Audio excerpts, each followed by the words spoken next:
In this presentation, we're going to move into a slightly more complicated look at how to use Excel for analyzing practice data. In the prior, we had a couple of prior presentations on how you can use Excel for single case data. We had a case that had an individual tracking Jill, and then we saw how we could actually extend that into a small group setting. So, and that works very well if you're doing single case data, but many of you will end up doing projects that really focus more on group data. So group data changes the scenario a tad, and it's a little more complicated, but once you get a feeling for it, it's not impossible. We do get into some statistical tests. In this case, we're going to look at an independent samples t-test, and we're going to learn how to compute effect sizes for group data. By now you know that there are a couple of different effect sizes for group data, actually 5 or so that we've discussed. So in this one, we're just going to look at two, a mean difference and a standardized mean difference. I'm going to show you how to do those. So let's get started. So we want to do this in 3 chunks. This first presentation will focus a little bit on data structure, actually mostly on data structure, about how you can go about making sure your file is set up so you can actually analyze these data. And so let's see if we can have this make sense. It's very helpful if you have this data file to work along so that you can work along with us on this, but if not, at least get your handle on the data file. And you can see that it's analyzing group data, teen pregnancy prevention project with control. So the scenario is we've got a teen pregnancy prevention program that we're interested in using in a school with 9th and 10th graders. The group design is laid out here. You've actually seen these schematics before. You can see the target population in a school, random selection, random assignment. It makes this design actually a randomized controlled trial. You've got pre-test data for program students and for control students. You've done the intervention here, and then you've got post-measurement data for the program students and the control students. It's really very straightforward, and we've got our arrows indicate some of the comparisons we make. Mainly what we're interested in is this comparison, this 2-headed arrow right here, which is, in this case, the difference between scores on an assessment instrument that we're using as our primary measure for the project. We're interested in seeing if there are differences between the control group and the experimental group, or the program group. And where our hypothesis is that there is a difference actually, and that's the whole point of this essentially.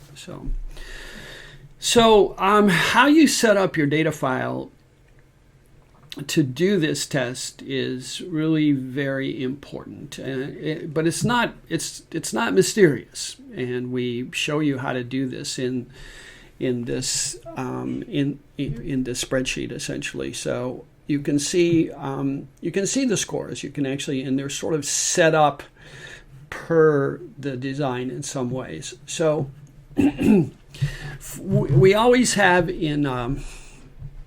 when we're doing group data, we always have some group designation of some sort or another to group data file. In the next one where we just look at a single group, it's not as important, but in this one it is. And so you can see that we have a set of scores. There are actually 32 scores for the students who participated in the program.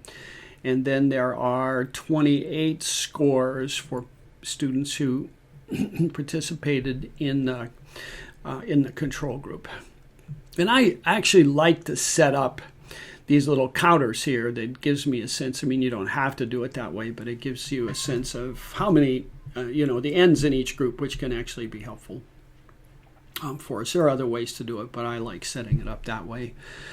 So we have some descriptive information on gender and grade, which could be of interest. We probably won't do too much with that in an analysis sense, but it's, helpful to know. And we might take a real quick look at how we can aggregate that and look at it. What we're really interested in, however, is the scores of participants in either group on a pre-test and a post-test. And in this case, we have a simple tool that we can score as a number or a percent correct. It's a knowledge, attitudes, values, and behavior assessment tool that has a scoring routine to it. And 100 would be a perfect score, and a 0 would be a bad score. And the scores range between 0 and 100, obviously, with higher being better. So we have our pre-test data that we have.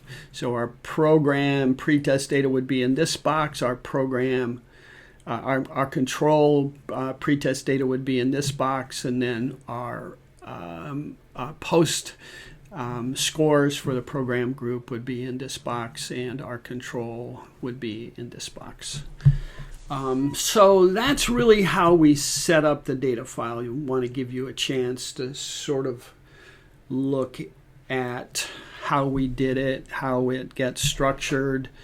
It's really pretty straightforward. It's absolutely critical, though, that you have this set up in a way that allows you to analyze it. And it just so happens that this structure is a very helpful structure.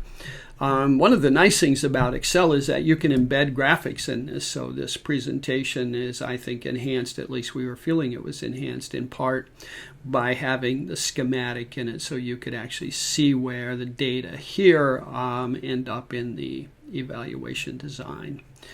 And over here, and we're going to talk about how these get computed. These are the effect sizes. They're actually the measures of the differences between the two groups and the outcome variable, essentially. So that's our first part of this group design analysis strategy. So I'm going to stop here and let you digest that.